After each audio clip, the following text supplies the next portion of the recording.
Practical Strategies for Learning Disabilities. Hello, my name is Mariana Leñero.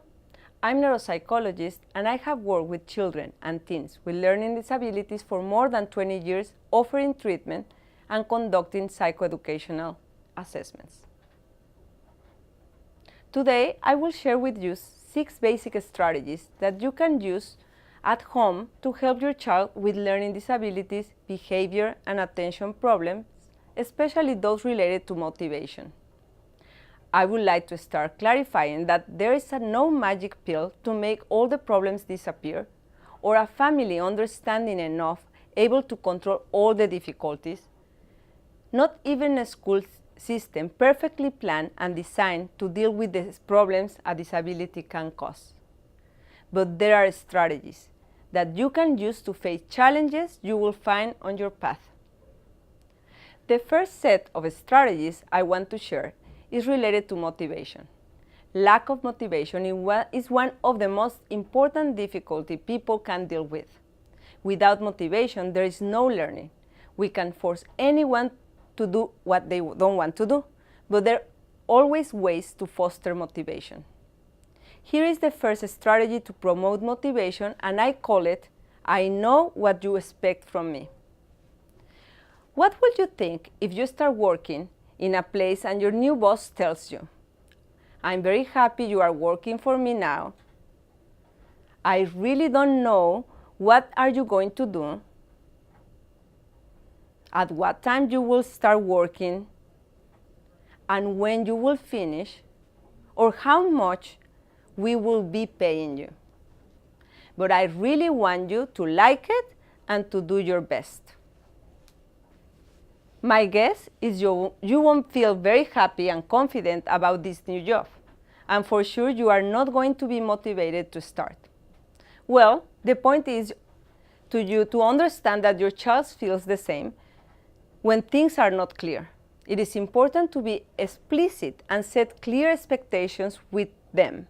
What is exactly what we want them to accomplish, along with the positive and negative consequences.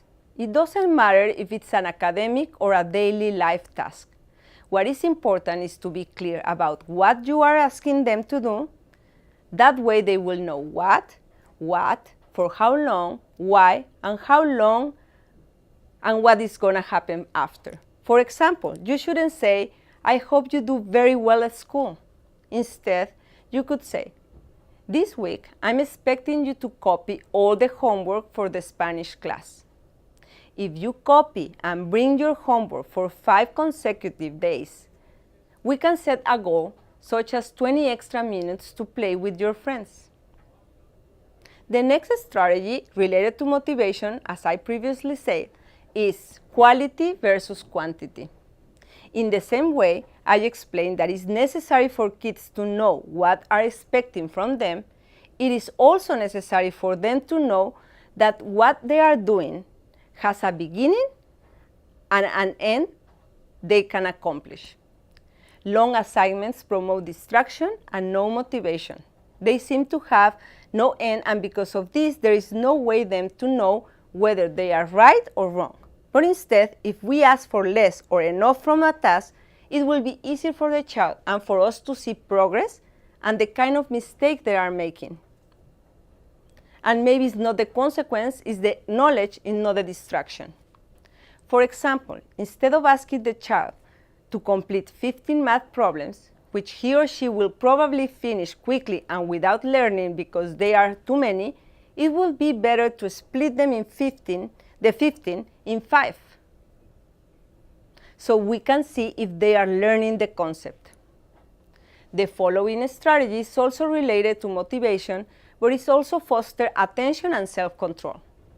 In parts and breaks, I finish. Some of the difficulties we find in children with learning disabilities are that they get tired and bored easily, they often get distracted, they are in constant motion. These are some of the reasons why they can't finish their task. Along with the strategy quality versus quantity, this strategy allows children to take time out and reconnect, move around, and regain energy to continue. The pauses I recommend are not necessarily constant, but they can happen at segments or divisions of each task. I will suggest from 3 or 2 pauses per task. You should establish the number of pauses from the beginning and make it clear to the child that there will not changes, otherwise the task will take too long. If your child has behavioral problems or difficulties to redirect his attention, this strategy might not work, so you shouldn't use it. Now I will give you some practical strategies related to 3 of the learning disabilities we have talked about in previous videos: dyslexia, dysgraphia, and dyscalculia. Practical strategies to help children with dyslexia are: reinforce the concepts right and left, starting with the child's body, then in the space, and afterwards on a graphic space such as a notebook or a board. Stimulate vocabulary growth through songs and rhymes.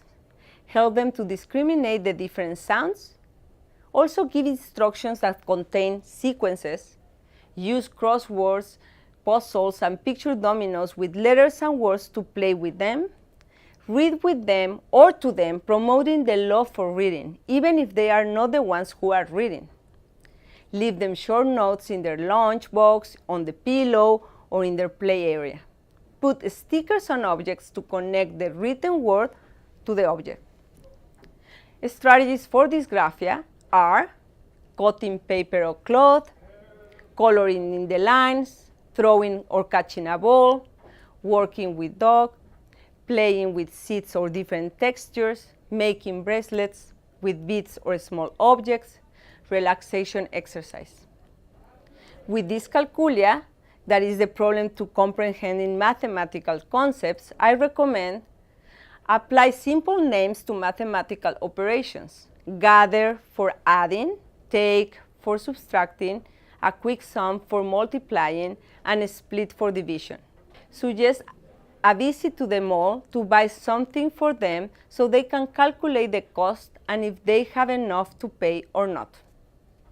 Make numbers concrete. For example, if you are talking about 5, show them 5 flowers, 5 rocks. Use number dictations. Encourage them to sort clothes, socks, food.